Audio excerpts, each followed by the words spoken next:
Welcome student. আজকে যে বিষয়টি আমি তোমাদের সঙ্গে শেয়ার করতে চলেছি সেটি ক্লাস 12 এর ছাত্রছাত্রী এবং ক্লাস 10 এর ছাত্রছাত্রী তোমাদের জন্য খুব গুরুত্বপূর্ণ একটি অংশ। অর্থাৎ তোমরা যারা এবছর মাধ্যমিক এবং উচ্চ মাধ্যমিক পরীক্ষা দেবে তাদের জন্য খুব গুরুত্বপূর্ণ একটি ভিডিও। এছাড়াও তোমরা যারা নিট পরীক্ষার জন্য প্রস্তুতি নিচ্ছ তোমরা ওই ভিডিওটি ভালো করে দেখো।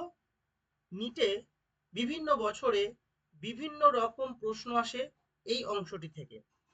তাহলে আজকে যেটা আলোচনার বিষয় বা যে বিষয়টি আমি তোমাদের সঙ্গে শেয়ার করতে চলেছি, দেখতেই পাচ্ছ স্লাইডে লেখা রয়েছে কি জেনেটিক ডিজিজ।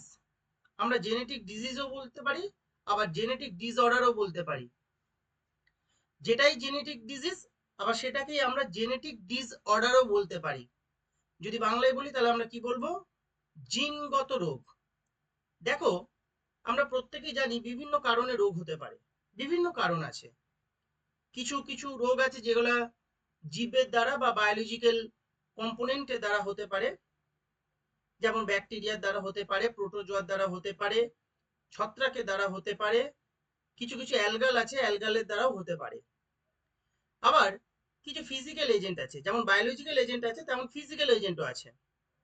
যেমন ইউভি রে, ইউভি রে এর মাধ্যমে হতে পারে। কিছু কেমিক্যাল সাবস্টেন্সেস আছে, এছাড়াও কিছু মেকানিক্যাল এজেন্টস আছে। বিভিন্ন কারণ আছে যে কারণের জন্য রোগ হতে পারে। তো একটি উল্লেখযোগ্য কারণ হচ্ছে জেনেটিক ডিসঅর্ডার, মানে এমন কিছু রোগ যে রোগটি জিনের ত্রুটির জন্য, জিনের গঠনগত ত্রুটির জন্য বা কার্যগত ত্রুটির জন্য কি হতে পারে, কিছু রোগ হতে পারে। যে রোগটিকে আমরা অনেক সময় কি বলে থাকি, inherited disease. Inherited disease, that means it may be transmitted from parents to offspring বা from one generation to another generation. তাহলে হোয়াট ইজ জেনেটিক ডিজিজ আর জেনেটিক ডিসঅর্ডার? জিনগত রোগ কি? ক্রোমোজোম মধ্যস্থ জিনের মিউটেশনের কারণে যে সকল অস্বাভাবিকতা বা ত্রুটি লক্ষ্য করা যায়। তাহলে কার ত্রুটি আমরা দেখতে পাচ্ছি? জিনের ত্রুটি দেখতে পাচ্ছি। সেই ত্রুটিটা কি কারণে হতে পারে?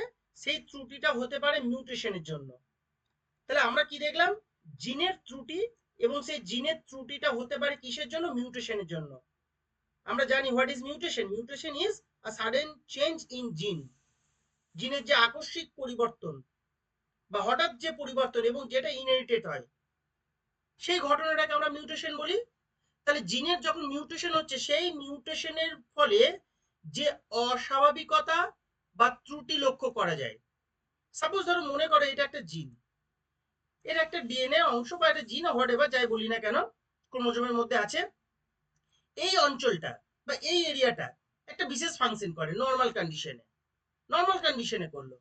হঠাৎ করে যদি এই রিজিয়নের মধ্যে কোনো মিউটেশন হয় কোনো কারণে, তাহলে এর যে নর্মাল ফাংশন, সেই নর্মাল ফাংশনটা কি হয়ে যাবে? পরিবর্তিত হয়ে যাবে, চেঞ্জ হয়ে যাবে। তাহলে এই চেঞ্জের ফলে বিভিন্ন রকমের সমস্যা দেখা দিতে পারে। অর্থাৎ ক্রোমোজোম মধ্যস্থ জিনের মিউটেশনের কারণে যে সকল অস্বাভাবিকতা লক্ষ্য করা যায়। দেখো, মিউটেশন মানে যে সবসময় অস্বাভাবিকতা বা ত্রুটি দেখা যাবে তাও নয়। কিছু কিছু তোমার পজিটিভ রেজাল্টও আমরা দেখতে পাই, কিছু কিছু ক্ষেত্রে পজিটিভ রেজাল্টও আমরা কিন্তু মিউটেশনের ক্ষেত্রে দেখতে পাই। যাই হোক, মিউটেশন নিয়ে যখন আলাদা করে একটা ভিডিও আমি বানাবো তখন সেটা সেখানে আমি ডিসকাস করব। আজকে যে অংশটা আমাদের আলোচনার বিষয় বা যেটা আমি তোমাদের সঙ্গে শেয়ার করছি সেটা দেখতেই পাচ্ছ, জেনেটিক ডিসঅর্ডার। তার মানে জিনের মধ্যে যদি মিউটেশনের কারণে কোনো অস্বাভাবিকতা বা ত্রুটি লক্ষ্য করা যায়, তখন যে ডিজিজটা হচ্ছে বা যে সমস্যাটা হচ্ছে তাকে আমরা কি বলছি? জিনগত রোগ। তাহলে এমন কিছু রোগ আছে যে রোগগুলির জন্য কোনো বায়োলজিক্যাল এজেন্ট প্রয়োজন হয় না, কোনো কেমিক্যাল এজেন্টের প্রয়োজন হয় না, কোনো ফিজিক্যাল এজেন্টের প্রয়োজন হয় না বা মেকানিক্যাল এজেন্টেরও প্রয়োজন হয় না। এটা হয় কিসের জন্য? এটা হয় জিনের ত্রুটির জন্য। এবার জিনের ত্রুটি কেন হয় তার জন্য একাধিক কারণ আছে, সেটা মিউটেশন যখন স্লাইড বানাবো বা ভিডিও তৈরি করব তখন সেখানে ডিসকাস করব। তাহলে আমরা কি দেখছি? জিন মিউটেশনের ফলে ত্রুটিপূর্ণ প্রোটিন তৈরি হওয়ায় জিনগত রোগ হয়। তাহলে যে পরিবর্তনটা হচ্ছে বা যে মিউটেশনটা হচ্ছে, দেখতে পাচ্ছি এই ছবিটাতে যে পরিবর্তনের কথা একটু আগে বলছিলাম, সেই পরিবর্তনের জন্য কি হবে, একটা প্রোটিন তৈরি হবে। জিনের ত্রুটি তার মানে সেখান থেকে যেটা স্বাভাবিক প্রোটিন ছিল সেই স্বাভাবিক প্রোটিনটা কি হচ্ছে, পরিবর্তন হয়ে যাচ্ছে। সেই পরিবর্তিত প্রোটিনটা তৈরি হওয়ার জন্যই কিন্তু সেই অস্বাভাবিকতা লক্ষ্য করা যাচ্ছে বা সেই ত্রুটিটা লক্ষ্য করা যাচ্ছে। তাহলে জিনের মিউটেশনের ফলে ত্রুটিপূর্ণ প্রোটিন তৈরি হয়, জিনগত রোগটা হচ্ছে। আর এই জিনিসটাকে বারবার বলছি, মনে রাখতে হবে, সেটা হচ্ছে কি, মিউটেশন। তাহলে কি হচ্ছে না, জিনের মিউটেশন ঘটছে। তাহলে a disease caused in whole or in part by a change in the DNA sequence away from the normal sequence, যেটা একটু আগেই তোমাদেরকে বললাম যে কি না, এই যে ডিএনএ রয়েছে, এই ডিএনএ যেটা নর্মাল ফাংশন, নর্মাল সিকোয়েন্স থেকে আমরা নর্মাল ফাংশন পাবো, হঠাৎ করে যখন সেটা যখন কি হয়ে যাচ্ছে, চেঞ্জ হচ্ছে, হঠাৎ করে যখন কি হয়ে যাচ্ছে, চেঞ্জ হচ্ছে। এবার এই চেঞ্জটা কিসের জন্য হচ্ছে, ডিউ টু দিস। তাহলে এই যে চেঞ্জ, এই চেঞ্জটা কিসের জন্য হচ্ছে, ডিউ টু মিউটেশন। মিউটেশনের কারণে যখন এই চেঞ্জটা হয়ে যাচ্ছে, তাহলে এবং এই যখন চেঞ্জ হলো, মিউটেশন হলো, চেঞ্জ হলো, এবং চেঞ্জের ফলে ডিএনএ যেটা নর্মাল সিকোয়েন্স ছিল সেটা কি হয়ে যাচ্ছে, নর্মাল সিকোয়েন্স থেকেও চেঞ্জ চলে আসছে বা পরিবর্তিত হচ্ছে। এবং এই পরিবর্তনের জন্য কি হচ্ছে, যে ডিজিজটা হচ্ছে, তাকে আমরা কি বলছি, তাকে আমরা বলছি জেনেটিক ডিজিজ। ওকে, জেনেটিক ডিসঅর্ডারস, একটু আগেই বললাম জেনেটিক ডিজিজকে আমরা জেনেটিক ডিসঅর্ডারও বলতে পারি। Genetic disorders are caused by slight change in the gene of an organisms. They are either present in they are either present by birth or acquired due to mutation in the gene. তাহলে বোঝার চেষ্টা করো এখানে কি বলা হলো। এখানে বলা হলো এই যে জেনেটিক ডিসঅর্ডারটা হচ্ছে, সেটা কি হচ্ছে, স্লাইড চেঞ্জ হচ্ছে, মানে খুব যে বেশি পরিবর্তন হচ্ছে তা নয়, স্লাইড চেঞ্জ ইন দ্য জিন অফ অ্যান অর্গানিজমস। একটা অর্গানিজমস এর জিনের মধ্যে কি হচ্ছে, একটা ছোট্ট একটা পরিবর্তন হচ্ছে, সেই পরিবর্তনের জন্যই কিন্তু ডিসঅর্ডারটা হচ্ছে। আর এই যে পরিবর্তনটা হচ্ছে, এই পরিবর্তনটা কিসের জন্য হচ্ছে, আমি একটু আগেই বললাম কি, মিউটেশনের জন্য হচ্ছে। সেই মিউটেশন, এই যে মিউটেশন, এই মিউটেশনটা কিসের জন্য হতে পারে, বাই বার্থ হতে পারে, অথবা কি হচ্ছে, কি হতে পারে, অ্যাকওয়ার্ড। অ্যাকওয়ার্ড মানে কি, আমরা যে পরিবেশে রয়েছি সেই পরিবেশে বা আমাদের যে লাইফস্টাইল, সেই লাইফস্টাইল থেকেও হতে পারে। জিনের মিউটেশন যে কেবলমাত্র বাই বার্থ হতে হবে বা ইনবর্ন হতে হবে তা নয়। ইনবর্ন যেমন হতে পারে, মানে পিতামাতার থাকলে সেখান থেকে সেই মিউটেশনটা আসতে পারে, পরিবর্তনটা ঘটতে পারে জিনের মধ্যে। আবার এরকমও হতে পারে যে অপত্যের জন্মের পরে বা অপত্য জীবটি যখন জন্ম নিচ্ছে তারপরে, মানে পরিবেশে থাকতে থাকতে তার লাইফস্টাইলের জন্য বা এনভায়রনমেন্টাল কন্ডিশনের জন্য বিভিন্ন কারণ আছে, যে কারণের জন্য মিউটেশন হতে পারে। তার মানে দেখা গেল কোন একটি, ধরো কোন একজন মানুষ, সে সুস্থ স্বাভাবিক জন্ম নিয়েছে, তার জিনের কোনো সমস্যা নেই, একদম নর্মাল ফাংশন করছে, তারপরে দেখলো হঠাৎ করে একটা জিনের পরিবর্তন ঘটলো, যে পরিবর্তনের জন্য এমন একটা সিমটমস দেখা দিল, যে সিমটমসটা আমরা বলছি কি, is the symptoms of genetic disorder. তাহলে সে কিন্তু এই এই যে প্রবলেমটা, এই প্রবলেমটা জন্মগত পায়নি, সে পরিবেশে ছিল, পরিবেশে থাকার পরে বিভিন্ন কারণে সেই মিউটেশনটা হয়ে গেছে জিনের। এই মিউটেশন নিয়ে আমি পরে একটা স্লাইড রেডি করব, পরে ভিডিও তৈরি করব, সেই ভিডিওটা ভালো করে দেবো। মিউটেশন বিভিন্ন কারণে হতে পারে, স্পন্টেনিয়াস হতে পারে, ইনডিউসড হতে পারে, বিভিন্ন কারণ আছে। তাহলে এই মিউটেশনটা কি হতে পারে, বাই বার্থ হতে পারে, বাই বার্থ যেমন হতে পারে, আবার কি হতে পারে, or acquired due to mutation in the gene. ঠিক আছে, জিনে যে মিউটেশনটা হচ্ছে সেই মিউটেশনটা কি হতে পারে, অ্যাকওয়ার্ডও হতে পারে, পরিবেশে থাকতে থাকতে বা পরিবেশে বিভিন্ন কারণে বা তার লাইফস্টাইল বা বিভিন্ন কারণে পরিবেশ থেকে হচ্ছে, ইনবর্ন নয়। ওকে, বেশ। তাহলে এই রকম জিনের ত্রুটির জন্য বা জিনের অস্বাভাবিকতার জন্য যে রোগটি হচ্ছে বা যে সমস্যাটি হচ্ছে, তাকে আমরা কি বলছি, জেনেটিক ডিসঅর্ডার। আমরা এবার পরবর্তী স্লাইডে যাই।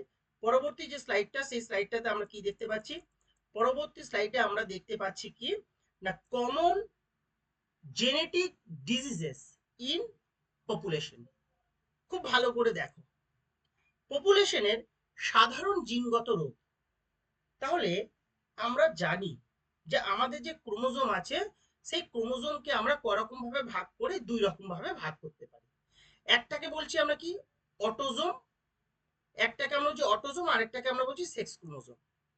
তাহলে কি কি বললাম? একটাকে আমরা বলছি অটোজোম বা দেহজ ক্রোমোজোম, আর একটাকে আমরা কি বলছি সেক্স ক্রোমোজোম বা অ্যালোজোম বা লিঙ্গ নির্ধারণকারী ক্রোমোজোম। তাহলে অটোজোমের মধ্যে যে জিনটি থাকে সেই জিনটিকে আমরা বলি বা সেই জিনকে আমরা কি বলি অটোজোমাল জিন। অনুরূপভাবে সেক্স ক্রোমোজোমের মধ্যে যে জিনটা থাকে তাকে আমরা বলছি সেক্স লিঙ্কড জিন। তাহলে এখানে আমরা দুটো শব্দ পাচ্ছি, একটাকে আমরা বলছি অটোজোম আর একটাকে বলছি অটোজোমাল জিন। অনুরূপভাবে একটাকে বলছি আমরা সেক্স ক্রোমোজোম বা অ্যালোজোম, আর একটাকে আমরা কি বলছি সেক্স লিঙ্কড জিন বা অ্যালোজোমাল জিন। এই ছোট্ট ছোট্ট টার্মগুলিকে কিন্তু মনে রাখতে হবে। তাহলে অটোজোম কি? অটোজোম হচ্ছে দেহজ বৈশিষ্ট্যকে নির্ধারণ করার জন্য বা নিয়ন্ত্রণ করার জন্য যে জিনটা, সরি যে ক্রোমোজোমটা, তাকে আমরা বলছি অটোজোম। আর অটোজোমের মধ্যে যে জিনটা থাকছে, আমরা জানি দু রকমের সেক্স ক্রোমোজোম আছে পপুলেশনের মধ্যে, একটাকে দেখো লেখা আছে কি অটোজোম, আর একটাকে বলে সেক্স ক্রোমোজোম। তাহলে এই অটোজোমের মধ্যে যে জিনটা আছে তাকে আমরা কি বলছি অটোজোমাল জিন। আমি এখানে জিনটা লিখিনি, জিনটা লিখলেও কোনো সমস্যা ছিল না। আমরা কি বলি এটাকে অটোজোমাল জিন।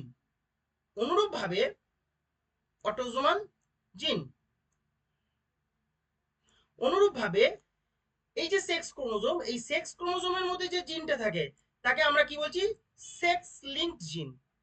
তাহলে দু রকম জিনের কথা আমরা দেখলাম, একটাকে আমরা কি বলছি অটোজোমাল জিন আর একটাকে বলছি সেক্স লিঙ্কড জিন। তাহলে হোয়াট ইজ অটোজোমাল জিন? অটোজোমাল জিন হচ্ছে অটোজোমের যে জিনগুলি আছে, বা অটোজোমের জিনকে আমরা কি বলছি অটোজোমাল জিন। আর সেক্স লিঙ্ক জিন কি? অ্যালোজোমের মধ্যে বা সেক্স ক্রোমোজোমের মধ্যে যে জিনটা আছে তাকে আমরা বলছি সেক্স লিঙ্ক জিন। তাহলে একটু আগেই বললাম যে জেনেটিক ডিসঅর্ডার হচ্ছে কি ডিসঅর্ডার রিলেটেড টু জিন বা ডিসঅর্ডার রিলেটেড টু জিন, জিনের যে ত্রুটি। তাহলে যেহেতু দু রকমের জিন আছে, একটাকে বলছি আমরা অটোসোমাল জিন, একটাকে বলছি সেক্স লিঙ্ক জিন, তাহলে এর উপর ভিত্তি করে আমরা আবার এটাকে দুটো ভাগে ক্লাসিফাই করতে পারি। একটা কি অটোসোমাল ডিসঅর্ডার রিলেটেড জিন, অটোসোমাল জিন রিলেটেড ডিসঅর্ডার, আর একটা হচ্ছে সেক্স লিঙ্ক রিলেটেড ডিসঅর্ডার। যেহেতু দু রকম জিনের কথা আমরা দেখছি, একটাকে বলা হচ্ছে কি অটোসোমাল জিন, তাহলে অটোসোমাল জিনের জন্য কিছু ডিসঅর্ডার হতে পারে, যেমন এই দিকে এই ব্ল্যাক কালারের যে টেবিলটা হেডিং করে করা আছে। আর একটা ডিসঅর্ডার হতে পারে কি সেক্স লিঙ্ক জিন রিলেটেড, যেটা দেখো পিঙ্ক কালারের এই স্লাইড মানে বক্সটা যেটা করা আছে। ওকে, তাহলে আমরা এই দিকটা একটু আলোচনা করি। দেখো, অটোজোমকে আবার আমরা দুটো ভাগে ভাগ করতে পারি, মানে যে কোনো জিনকে আমরা দুটো ভাগে ভাগ করতে পারি। কি একটা কন্ডিশনকে আমরা কি বলছি ডমিনেন্ট কন্ডিশন, আর একটা কন্ডিশনকে আমরা কি বলছি রিসেসিভ কন্ডিশন। ডমিনেন্ট কন্ডিশন কি, রিসেসিভ কন্ডিশন কি, আমার পুরনো একটি ভিডিওতে আছে, তোমরা যারা দেখোনি ভিডিওটি ভিডিও লিস্টে যাবে দেখে নেবে। তাহলে ডমিনেন্ট কন্ডিশনের জন্য কি কি হতে পারে, যখন অটোজোমটা ডমিনেন্ট কন্ডিশনে হচ্ছে তখন কি কি ডিজিজ হতে পারে, সরি, অনুরূপভাবে যখন রিসেসিভ কন্ডিশনে থাকছে তখন কি কি ডিসঅর্ডার হতে পারে সেটা দেখো এখানে কিন্তু টেবিল করে দেওয়া আছে। খুব ভালো করে এই টেবিলটা দেখবে, যারা উচ্চ মাধ্যমিক পরীক্ষার্থী এবং নিট পরীক্ষার্থী বা মাধ্যমিক পরীক্ষার্থী প্রত্যেকের জন্য খুব গুরুত্বপূর্ণ। এখান থেকে বিভিন্ন অ্যাঙ্গেলে প্রশ্ন আসে, এমসিকিউ এসএকিউ এর জন্য বা ম্যাচিং এর জন্য। তাহলে প্রথম যে ডিজিজটা দেখছি সেটা কি ডমিনেন্ট জিন, মানে ডমিনেন্ট কন্ডিশন থাকছে কার অটোজোমাল। কি লেখা আছে দেখো ব্র্যাকি ড্যাকটাইলি। What is ব্র্যাকি ড্যাকটাইলি? দেখবে আমরা এটা কিন্তু অটোজোমাল সব, এই যে ডিজিজ গুলি বা এই যে ডিসঅর্ডার গুলির কথা বলছি প্রত্যেকটা ডিসঅর্ডার হচ্ছে কিন্তু অটোজোমাল ডিসঅর্ডার।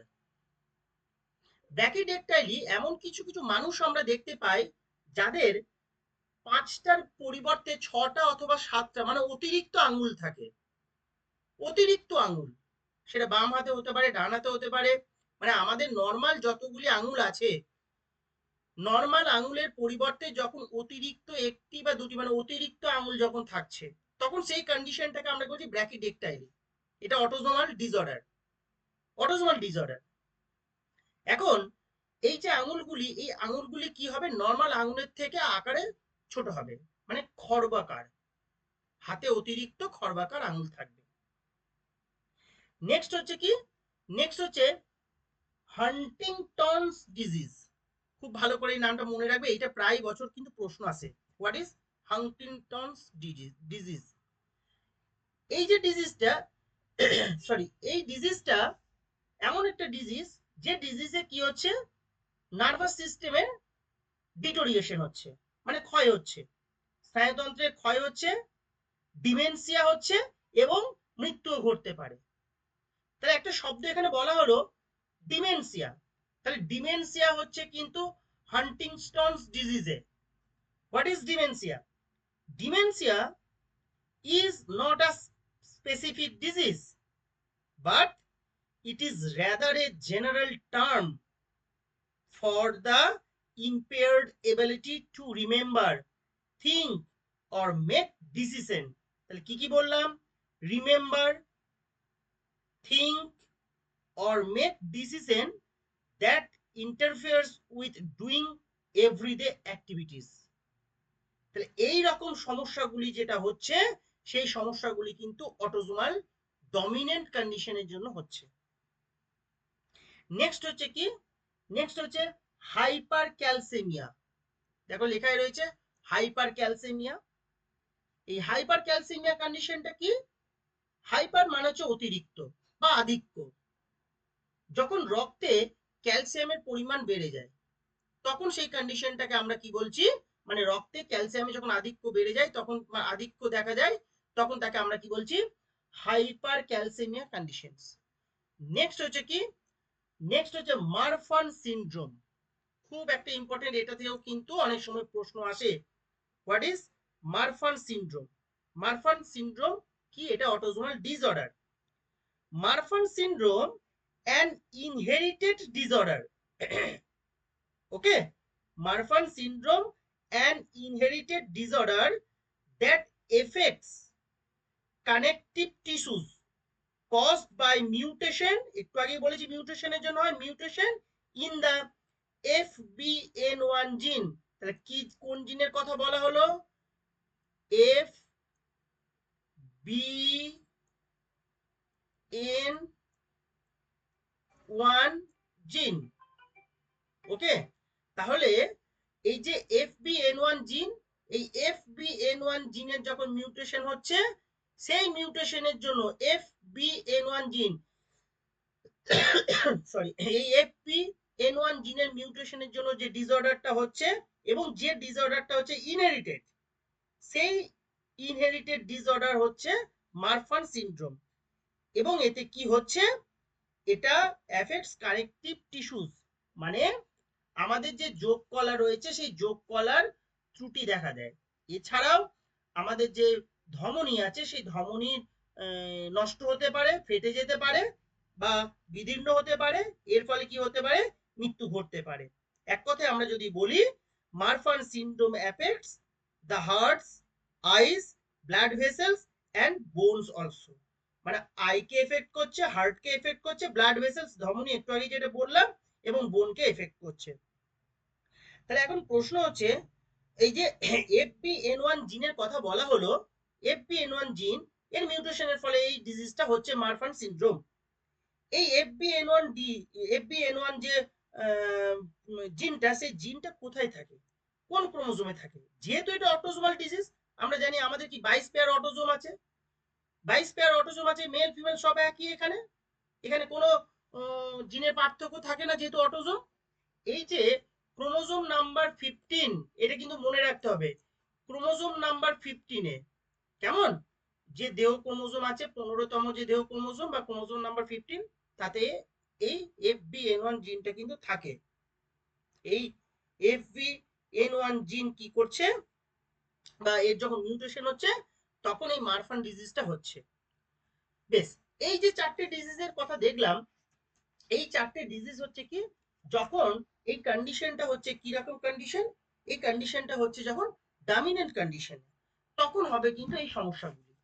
এবার যদি রিসেসিভ কন্ডিশনে, মানে recessive autosomal disease, recessive autosomal disease, দেখো প্রথমে কি লেখা আছে, অ্যালবিনিজমস। এইটা হচ্ছে কি রিসেসিভ অ্যালবিনিজমস।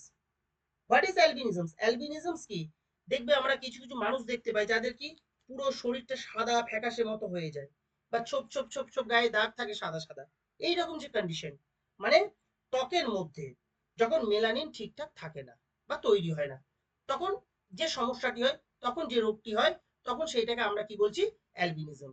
বাংলায় যদি আমরা বলি শ্বেতি প্রকৃতির রোগ আর কি। ঠিক আছে, মানে চর্ম হয়, চামড়াতে হতে পারে, চর্মতে হতে পারে, এছাড়া এটা আবার চক্ষু বা এতেও কিন্তু এই সমস্যাটা হতে পারে। ওকে, নেক্সট হচ্ছে কি Bloom syndrome. Okay, Bloom syndrome, what is Bloom syndrome? Bloom সিনড্রোমটা কি? ব্লুম সিনড্রোম হচ্ছে দেহটা হবে ছোট প্রকৃতি, ছোট প্রকৃতি মানে খর্ব, বেটে প্রকৃতি, খর্ব দেহ, এবং গায়ে অসংখ্য ঘা তৈরি হবে, অটোমেটিক সব ঘা তৈরি হবে, চর্মের মধ্যে ঘা, এবং এই ঘাটা এমনও হয়ে যেতে পারে যে সেটা ক্যান্সারে পরিণত হয়ে যেতে পারে। এগুলো কিন্তু অটোজোমাল ডিজিজ। তাহলে এখানে একটা শব্দ দেখলাম, এই এই যে যেমন এই মারফানের ক্ষেত্রে মারফান সিনড্রোম, আর এইটাকে ব্লুম সিনড্রোম বলছি। সিনড্রোম আর ডিজিজের মধ্যে একটু পার্থক্য আছে। সিনড্রোমটা কি? সিনড্রোমটা হচ্ছে কি ক্লাস্টার অফ ডিজিজ, যখন অনেকগুলি রোগের সিমটমস বই প্রকাশ পাবে একসঙ্গে। আর ক্লাস্টার অফ ডিজিজ, যেমন মারফানের ক্ষেত্রে বললাম হার্টের সমস্যা, ব্লাড ভেসেলস এর সমস্যা, বোনের সমস্যা, আয়ের সমস্যা, অনেক কিছু সমস্যা দেখলাম। ব্লুমস এর ক্ষেত্রেও তাই দেখলাম, ক্যান্সার হতে পারে, ঘা হতে পারে, দেহটা ছোট হবে। তাহলে এইরকম যেগুলি মানে অনেকগুলি রোগের যখন বই প্রকাশ করছে একসঙ্গে, তখন তাকে আমরা বলছি সিনড্রোম। ওকে, নেক্সট যে ডিজিজটার কথা আমরা বলছি সেটা হচ্ছে 3 নম্বরে অটোজোমাল রিসেসিভ কন্ডিশনে, সেটা হচ্ছে কি থ্যালাসেমিয়া।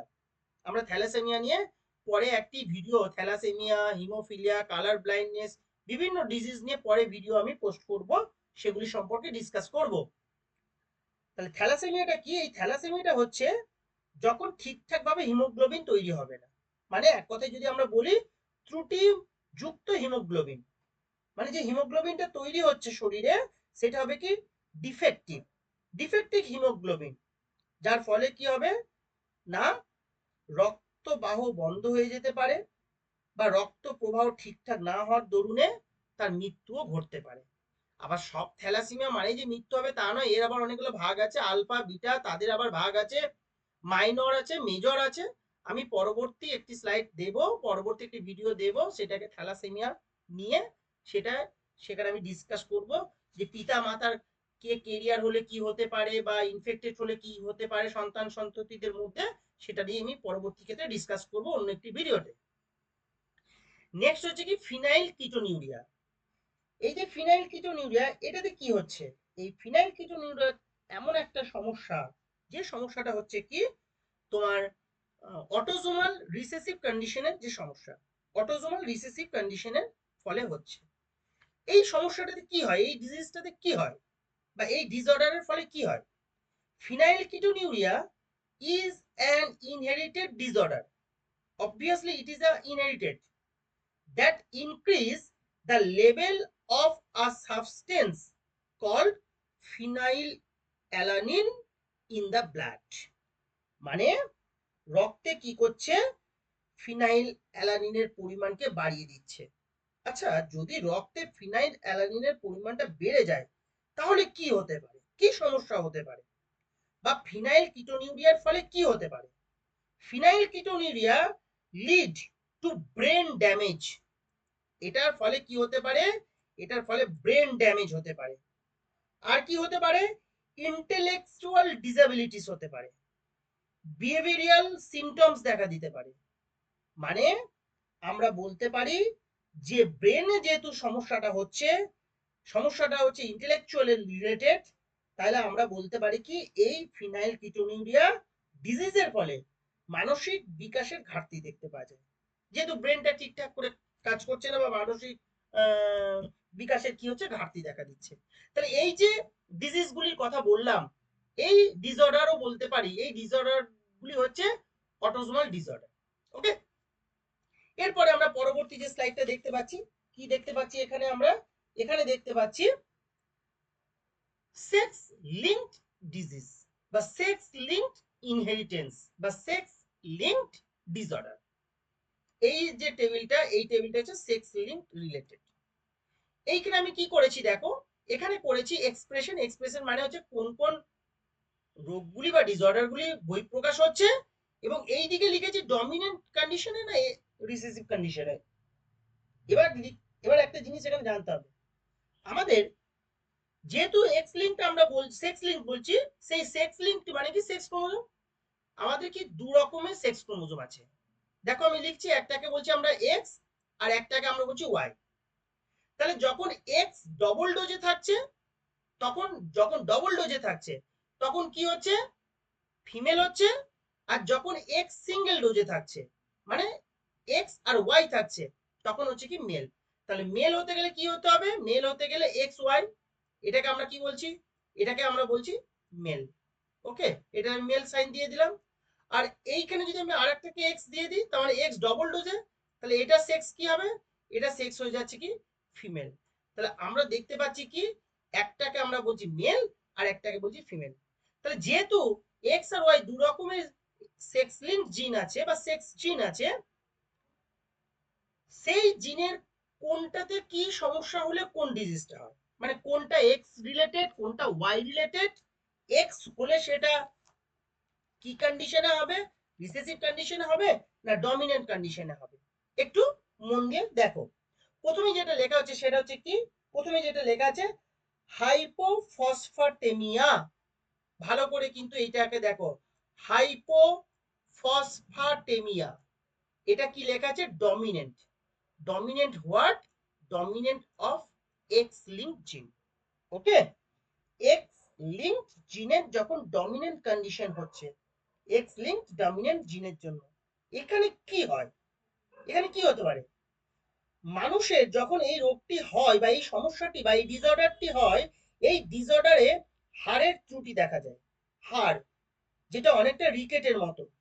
ওকে, হাড়ের ডিসঅর্ডার দেখতে পাওয়া যায় এবং এক্স ক্রোমোজোমের একটি প্রকটধর্মী বা ডমিনেন্ট মিউটেশনের কারণে হতে পারে এই সমস্যাটি, এবং এটা ইনহেরিটেড। ওকে, তাহলে এই যে ডিজিজটা বা এই যে ডিসঅর্ডারটি সেটা কি হাইপোফসফাটেমিয়া, মানে এক্স ক্রোমোজোম বা এক্স জিনের, এক্স লিঙ্ক জিনের কি হচ্ছে যখন ডমিনেন্ট কন্ডিশনে হচ্ছে বা ডমিনেন্ট অবস্থায় থাকছে। নেক্সট যে তিনটে রয়েছে, এই যে তিনটে, এই তিনটেও হচ্ছে কি X link inheritance genes, inheritance genes X linked.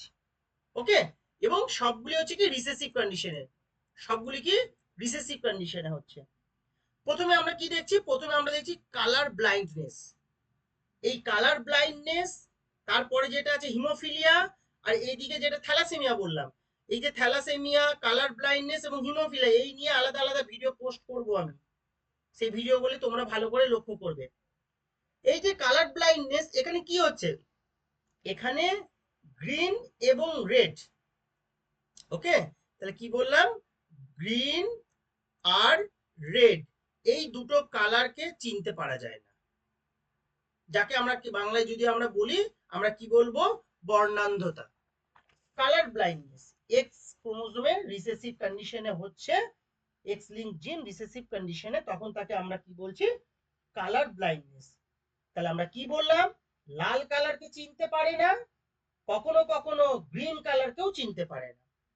যখন লাল কালারকে চিনতে পারে না, তখন সেই কন্ডিশনটাকে আমরা বলি কি প্রোটোনোপিয়া। এবং যে ব্যক্তির এই রোগটি হয় তাদেরকে আমরা বলি কি প্রোটোনপ। আমি পরবর্তী ক্ষেত্রে কালার ব্লাইন্ডনেস নিয়ে আলাদা করে ভিডিও রেডি করব। তাহলে যখন লাল বর্ণটাকে দেখতে পাচ্ছে না, তখন সেই ঘটনাটাকে আমরা কি বলছি, প্রোটোনোপিয়া। ওকে, এবং যাদের হয় এই সমস্যাটাকে তাদেরকে আমরা কি বলছি, প্রোটোনোপ। তাহলে হোয়াট ইজ প্রোটোনোপ, সেই ব্যক্তি যাদের এই সমস্যাটা হচ্ছে। আর প্রোটোনোপিয়া কি, যারা রেড কালারটা দেখতে পাচ্ছে না। অনুরূপ ভাবে যখন এই গ্রিন কালারটাকে দেখতে পায় না, তখন তাকে আমরা কি বলবো, ডিউটোরোনোপিয়া, ডিউটোরোনোপিয়া। আর সেই ব্যক্তিদেরকে আমরা কি বলবো, ডিউটেরোনোপ। ওকে, তাহলে যেমন লাল কালার চিনতে পারছে না, গ্রিন কালার চিনতে পারছে না, তাছাড়া আবার কিছু কিছু ব্যক্তি আছে যারা কি করে ব্লু কালারটাকে চিনতে পারে না, মানে নীল কালারটাকেও চিনতে পারে না। তাহলে গ্রিন না চিনতে পারলে তাকে আমরা কি বললাম একটু আগে, ডিউটেরোনোপিয়া। যখন রেডটাকে চিনতে পারে না, তখন তাকে আমরা কি বলি, প্রোটোনোপিয়া। আর যখন ব্লুটাকে চিনতে পারে না তখন তাকে আমরা কি বলি, তখন সেই সমস্যাটিকে বলি আমরা ট্রাইট্যানোনোপিয়া। ট্রাইট্যানোনোপিয়া। এবং এই রোগটি যাদের হয় সেই ব্যক্তিদেরকে আমরা কি বলি, ট্রাইট্যানোপ। ওকে, ট্রাইট্যানোপ। নেক্সট হচ্ছে কি, নেক্সট হচ্ছে হিমোফিলিয়া। আমরা এই হিমোফিলিয়া নিয়েও পরবর্তীতে একটা বড় ভিডিও পোস্ট করব। যদি পিতামাতা থাকে বা কে কেরিয়ার হতে পারে, কে আক্রান্ত হতে পারে, ইনফেক্টেড হতে পারে, এই নিয়ে বিস্তর আলোচনা করব সেই ভিডিওতে। হিমোফিলিয়াতে কি হয় না, ব্লাড কোয়াগুলেশন ঠিকঠাক ভাবে হয় না বা রক্ত তঞ্চন করতে অক্ষম হয়। আমরা জানি কোন স্থানে বা শরীরের কোন অংশ কেটে গেলে সেই কাটা স্থান থেকে রক্তপাত হয় এবং একটা নির্দিষ্ট সময় পরে কি হয়, রক্ত তঞ্চিত হয়ে রক্তপাত বন্ধ হয়ে যায়। কিন্তু হিমোফিলিয়া রোগ যাদের হয় তাদের ক্ষেত্রে কিন্তু এই রক্ত তঞ্চন হয় না ঠিকঠাক ভাবে, মানে রক্তটা তঞ্চিত হয় না, ক্ষত স্থানে থেকে রক্ত বেরিয়ে যায়। এতে মৃত্যুও ঘটতে পারে বা মৃত্যু ঘটে। এই হিমোফিলিয়া নিয়ে পরবর্তী ক্ষেত্রে আমি আলোচনা করব। নেক্সট হচ্ছে কি মাসকুলার ডিস্ট্রফি। মাসকুলার ডিস্ট্রফি কি, দেখতে পাচ্ছ মাসকুলার মানে পেশি, যখন পেশি ক্ষয় হওয়া শুরু হয়, পেশি ক্ষয় হচ্ছে, সেই কন্ডিশনটাকে বা সেই সমস্যাটাকে আমরা কি বলছি, মাসকুলার ডিস্ট্রফি। তাহলে এই যে টেবিলটা, এই টেবিলে আমরা কি দেখলাম, এই যে টেবিলটা, এই টেবিলে আমরা দেখলাম বিভিন্ন রকমের recessive condition, autosomal recessive condition disorder. আর এই দিকটাতে আমরা কি দেখলাম, এই দিকটাতে আমরা দেখলাম অটোজোমাল ডমিনেন্ট ডিসঅর্ডার। আর এই যে টেবিলটা, এই টেবিলের মাধ্যমে আমরা কি দেখলাম, এই টেবিলের মাধ্যমে আমরা দেখলাম সেক্স লিঙ্কড, বিশেষ করে এক্স লিঙ্কড ইনহেরিটেন্ট ডিসঅর্ডার। আচ্ছা, এবার এখানে দেখো একটা নিচে আমি ব্লু কালারে একটা লাইন লিখেছি, কি ওয়াই লিঙ্কড জিনস। দেখো একটু আগেই বললাম যে আমাদের দু রকমের সেক্স ক্রোমোজোম থাকে, সেক্স লিঙ্কড ইনহেরিটেন্স বা সেক্স লিঙ্কড ডিসঅর্ডার। তাহলে এই দিকটা সবটাই হলো এক্স এক্স ক্রোমোজোম বাহিত বা এক্স লিঙ্ক। তাহলে ওয়াই লিঙ্কটা কি হতে পারে, সে ডিসঅর্ডার বলি বা আমরা ক্যারেক্টারও বলি। অনেক সময় প্রশ্ন আসে ওয়াই লিঙ্কড ইনহেরিটেড ক্যারেক্টারস কি, এটাকে ডিসঅর্ডার বলার থেকে আমরা কি ক্যারেক্টারস বলে আরো বেটার হবে। এই জন্য ইনহেরিটেন্ট ক্যারেক্টারস, এটা ওয়াই লিঙ্ক মানে বাড়িতে যদি কোনো পুরুষের থাকে তাহলে সেই ক্যারেক্টারটা কেবলমাত্র পুরুষদেরই থাকবে, মহিলাদের হবে না। পিতার থাকলে তার ছেলের হতে পারে, বা ঠাকুরদার থাকলে তার নাতির হতে পারে। মানে বাবার থাকলে বা ঠাকুরদার থাকলে যে তার ছেলের বা তার নাতির হবেই এর কোনো কথা নেই, হতে পারে, বা ওই বংশে কখনো না কখনো এর বহিঃপ্রকাশ ঘটবে। সেটাকে আমরা কি বলছি, হাইপার ট্রাইকোসিস। দেখো লেখা আছে hypertrichosis. What is hypertrichosis? Hypertrichosis হচ্ছে ওয়াই ক্রোমোজোম বাহিত একটি ক্যারেক্টার বা ওয়াই ক্রোমোজোমাল ক্যারেক্টার বা ওয়াই ক্রোমোজোম চরিত্র বাহিত চরিত্র। এটি এটি একটি জিনের কারণে আমাদের যে কানের লতি রয়েছে বা বহিঃকর্ণে চুল জন্মায়। আমরা এমন কিছু কিছু পুরুষ মানুষকে দেখতে পাই যাদের কানের লতিতে বা ইংরেজিতে যদি বলি আমরা পিনা, বাইরে যে আমাদের কানের লতি বা কানের যে বহি অংশ তাকে আমরা বলি পিনা, সেই পিনাতে কি হেয়ার্স গ্রো করে বা চুল জন্মায়। এই বৈশিষ্ট্যটা হচ্ছে ওয়াই ক্রোমোজোমাল ক্যারেক্টার। এটা কোনো পুরুষের এই ধর্মটি বা এই ক্যারেক্টারটি যদি থাকে তাহলে পরবর্তী প্রজন্মের সকল সন্তানদের মধ্যে এই চরিত্রটি অর্জন করবে। যখন অর্জন করবে তখন হবে কি প্রকটে হলে, তাহলে আমরা দেখতে পাচ্ছি কি এমন একটা ক্যারেক্টার হাইপার ট্রাইকোসিস, যেখানে কি কানের লতিতে কি চুল চুল গজায় বা চুল জন্মায়। তাহলে আজকে এটুকুই তোমাদের সঙ্গে শেয়ার করার ছিল, আমি তোমাদের সঙ্গে শেয়ার করলাম। আশা করি তোমরা বুঝতে পেরেছো। যদি তোমাদের কোনো প্রশ্ন থাকে তোমরা কমেন্ট বক্সে এসে প্রশ্ন করবে, আমি তোমাদের প্রত্যেকের উত্তর দিয়ে দেবো।